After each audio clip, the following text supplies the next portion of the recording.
Welcome, everyone. Thanks for being here. Really excited to jump in.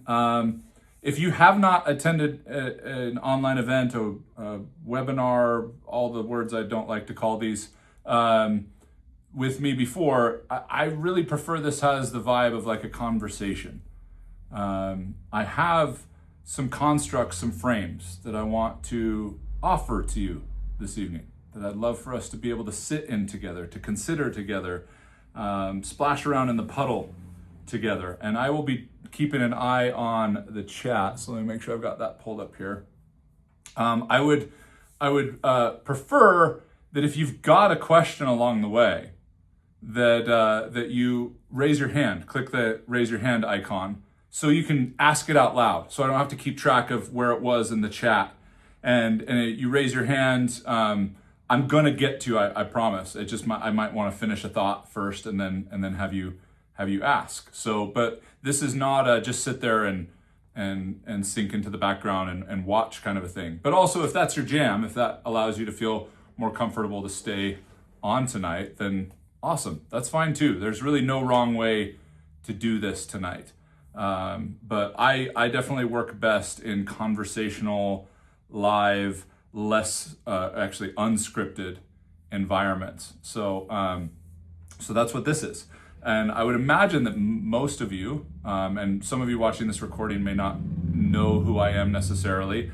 Hi, I'm Paul, and I've been coaching for about 20 years, and I love it. And it's been a wild adventure. I've done it in a lot of different arenas in a lot of different ways, and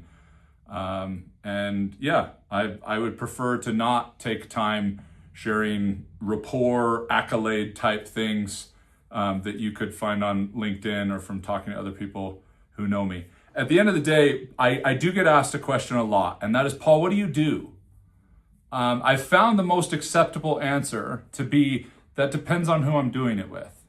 That's what I find to be probably the best way. I've learned that I'm like a good joke. You kind of have to be there to get it. And so I want to do my best to try and encompass some of that in our interaction and our time here today. So the topic that was more just kind of the watch the birdie to get you guys to show up tonight was deeper than strategy. I love talking about the biointelligence of the body. I love talking about the dance of the three centers of intelligence of the head mind, the heart mind, and the gut mind, not as like banal platitudes or symbolic poetry, but as actual neural networks. Actually understanding the syntax, the language of each one, the superpowers, the kryptonite. If you can't tell, I love movies and drama of each one of these centers of intelligence. And when we're able to dial into, connect the dots and work through these things, the dance of life becomes broader, becomes more expansive. And that sounds beautiful. It sounds quite romantic. Until we realize that the very act of doing that feels like an act of war against the nervous system. That its base operating system is to keep your life as predictable as possible. Then it needs less energy, which means it can put more energy into reserve, that if it needs it to keep you alive, it has that available, which comes from a base operating system that has been shaped over the last, depending on the scholar you want to talk to, 100,000 to 250,000 years, let's say. And the majority of those years, that nervous system was operating 99% of the time to keep you alive. Like it was really hard to stay alive for very long as a human being for a long time. The challenge is we live in a safer environment than ever before. I was listening to Peter Ralston talk the other day about how we have always wanted a world that felt safe enough to play make-believe all the time. And we finally created it. And yet we forgot that we were playing make-believe. I thought that was such a beautiful perspective. When we were kids, we would play make-believe, and then we would kind of wake up from that when mom would say time for dinner, or the recess bell would ring at school. And then we became adults, and we decided to keep playing make-believe, but forget we were playing make-believe, and we no longer had mom to tell us when it was time for dinner to wake us up and remind us we were playing make-believe, or the recess bell. And so a lot of us have been playing make-believe in really painful loops, really unnecessarily suffering type games. And we have forgotten that we actually have the capacity to wake up from this make-believe. Not to stay awake. I think that's a misnomer. I think that there's a lot of ideas in the spiritual community about becoming awakened that is misplaced. I think the goal of waking up is so that you can differentiate between being awake and going back to sleep. And just like our lives, we wake up, we take action, and then we sleep and we dream, and then we wake up and then we sleep and we dream. I think this is the cycle that we're doing while we're awake as well. That we get the opportunity to fall into these illusions, as David White writes beautifully about how life is simply just one illusion to another. And I want to talk with you about this, and we might have a little bit of mystical language. For those who know me, I love everything from the neurology and the science to the silly and the woo-woo and all the things in between. I see them as really interesting playgrounds and really interesting things to look at. But at the end of the day, I find them all to be quite ridiculous. And I love that this whole life is ridiculous. One of my favorite philosophers, Alan Watts, talks about how if you really zoom out far enough and think about human life, it is utterly ridiculous. And we do ridiculous things every day. But then we do ridiculous things that cause suffering. And we don't realize that we're doing ridiculous things that cause suffering. So we do other ridiculous things that help us remember that we're doing ridiculous things that cause suffering, so we can do less of those ridiculous things and more of the ridiculous things that we enjoy. And I just think that's such a beautiful place to meet ourselves. And so I would ask tonight, if you could do me a favor and suspend seriousness as much as you can. As much as you can. James Carse has my favorite definition of seriousness I've ever heard. He says, seriousness is the dread of the unpredictable outcome of possibility. Seriousness is simply the dread of the unpredictable outcome of possibility. Meaning, what we think is getting serious. We've got to be serious to get this done. And even people do that with their hands. We've got to get serious. We narrow this tunnel vision focus of life and miss the expanse to try and eliminate possibility. We conceptually crave possibility, but we are neurologically afraid of it. We would prefer, in our overstimulated, dysregulated state, where we still have the nervous system of a caveman, but the existential playground of a cosmic warrior, where Facebook comments feel like a saber-toothed tiger that's about to leap at you. Like, there's an unbelievable number of existential threats now that widely outnumber the actual external threats we had in our primal, archaic times. And seriousness has been one of the compensations we've used, one of the things we think is required to live a good life, only to find out that it's actually the fear of possibility. It's the fear of not being certain. It's the fear of not being in control. And yet, in my opinion, freedom is the accessibility to possibility. The more accessible possibilities you have, the more freedom you have.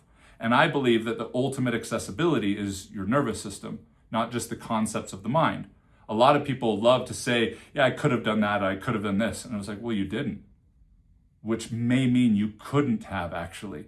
You could have conceptually, but would your nervous system have actually supported it? No, otherwise you would have done it. Otherwise you would have done it. Because at the end of the day, one of the things that is really hard to swallow, and just in case you guys jump off early because you just get sick of me or I don't know, whatever, I want you to take this with you. And we're going to lay out kind of the realities and the variables and the buttons and the switches to this. But I'll give you the punchline of the joke. And that is, you are living the life that your strategies need. You are living the life that your strategies need, not necessarily the life that you want. These are your adaptive strategies, your emotional and attachment strategies, and your cognitive and conceptual strategies. And the strongest of these don't even have the context or the nuance of explanation or conscious thought. They are completely an isness of instinct. And their settings were put in place in the first couple of years of your life. We're going to talk a little bit about that more tonight, but I just wanted to let you know that you are living the life that your strategies need, not necessarily the life that you want.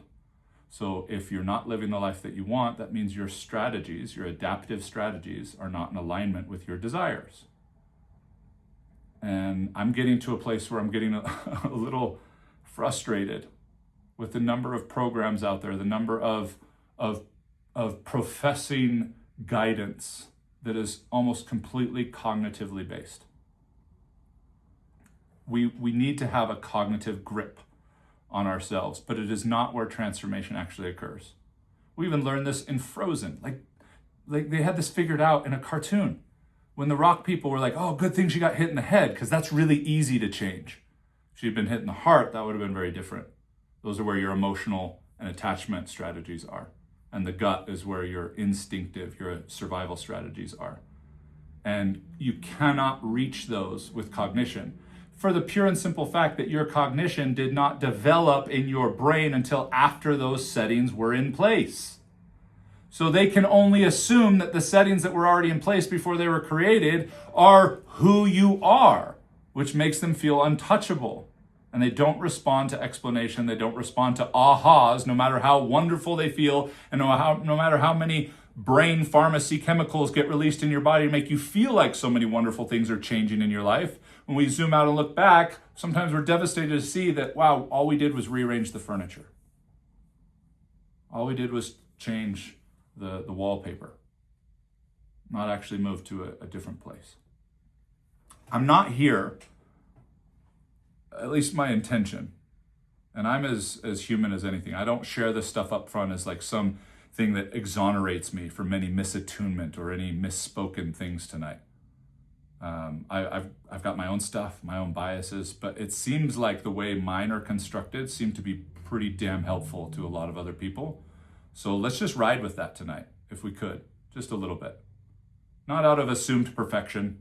I don't want you to just eat everything I have to say, but also I want to be really clear. I am not here to tell you what you're doing wrong. As strongly as some of my language may be tonight, and it might be a little bit stronger, a little bit more edgy than I've done in the past. I'm not here to tell you what you're doing wrong, but it is super important that we differentiate that. I do want to point out that you might be, and by might be, I mean there's a really good chance, that you are doing things that you think do something they don't do.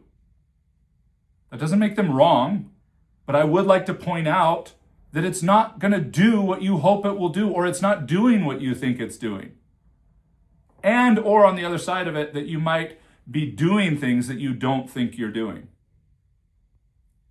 Transformation is an unbelievably humbling game. Learning about the reality of the lack of free will you actually have. I'm not saying you have none, but I haven't met very many people who haven't had to face the music that it's a lot less than you think, or to face the amount of self-deception that you are capable of and exercise on a daily basis. The very mechanics that allow you to be such an agile human being, to have the mental gymnastics to be able to get through your day, are the very same mechanics that drive your ability of self-deception. That's not an indictment. That's part of the game. That's part of the fun. So I'm not here to tell you that's wrong or bad, but hopefully to give you a few more hints, a few more places to look, a few more paradoxes to chew on that might make a difference. So I want to ask that you commit tonight to being open-minded and not to being an open-minded person.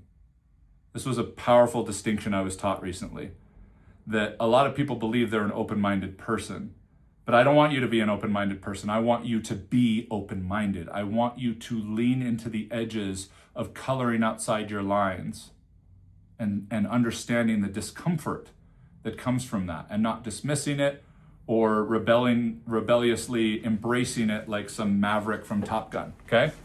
I want you to feel into that slowly and gently. I want you to allow that to process. Because when you're an open-minded person, all you are doing is presenting as what your current frame, your current brain thinks an open-minded person looks like. That's not the same as actually being open-minded. And open-minded has to be, someone who is open-minded has got to be willing to step into the chasm of the unknown, the dread of possibility. And if you don't think of dread when you think of possibility, there's a clue for your self-deception. And it's not all or nothing. One of the greatest superpowers that you're going to want to be able to learn to develop, one of the greatest things I work with my clients on, is the ability to allow more than one thing to be true at once in your nervous system. To live a life of yes and, which is way harder than people realize. And I want to give you some frameworks tonight to help you do that. Now, a lot of you are coming to this call with very substantial knowledge and strong beliefs. And those things are beautiful. I want to be really clear about this. Those are really beautiful. But one of the more humbling and paradoxical and counterintuitive parts of this journey is when you realize your knowledge and your beliefs are not what got you to this point. They are what we use to stay put. Okay? You advance in this life by pretending you know something. And then when you get there, then you know it, and you stay there. It's like the frontier and the homestead. You have your homestead, which is your knowledge and your beliefs, and then you go explore the frontier, and then you come back to your knowledge and beliefs. Once you become familiar enough with the frontier, you can expand the frontier and move your homestead further into what used to be the wilderness. But you're not actually expanding if you're not reaching beyond your current knowledge and your current beliefs, if you're not actually leaving them behind in the homestead, which is a terrifying consideration, to step into true unknowing, the grieving of unlearning that people just don't talk about because they want to make personal growth sound so inspiring. The results are inspiring, but the actual work is tedious and slow and patient and difficult. Worthwhile indeed, but it's also not inventory based. It's not like, oh, I have this stuff in me that I need to work through. It's process based, it's habit based. It's about consistently realigning things to rebuild trust with yourself. And one of the toughest things about developing trust with yourself is it's actually getting to a place where you can leave things without resolution, where you can sit in the puddle of sensation and alert and alarm and not come to a conclusion, and then come back and revisit it again, and then go pretend, and then come back and revisit again, and then go pretend, and then come back and revisit again, and then you reorganize something, and you find yourself in an expansive place. You find yourself living a life that you didn't realize was possible, and sometimes that you had convinced yourself you were already in until you actually got there and realized that it was very different from the virtual reality that we had created cognitively. So, if that wasn't a substantial enough preamble, okay, I can see from a couple of the facial expressions and responses that we might have shaken a couple of trees, and might be flowing over some people's heads. Which I don't say that with an assumed like I'm intelligent or whatever. No, I was a theater major and an actor. I'm really good at memorizing big words that make me sound way smarter than I actually am. And Paul nailed the transition as I was about to say. Any questions before we dive into the actual frameworks and some of the elements just from that introduction, which means it must have been a decent introduction because Paul's got a question. What's up, dude? Yeah, so when you talked about inventory-based versus process-based. Yeah. Can you clarify what you mean by process-based? Because normally we talk about some like our experience, we mostly get the process them, is terms we use, but I don't think that's what you mean when you're saying process, or is it what you mean? I don't put a little more clarity on. I think I get inventory because that's probably how I've approached it most of my life, but yeah, I'm looking for more on the process thing. So what I mean by that, and we'll touch on this a little bit more later on, but I feel like this is a really good time to kind of open up and expand it a little bit. There are three major categories that get in the way of the dance of your three centers of intelligence. And those who are like, well, what are the three centers of intelligence? If you just hopped in here, we're going to go over them in great detail in just a minute. But the three things that are the biggest blocks are shame, attachment wounds, and trauma.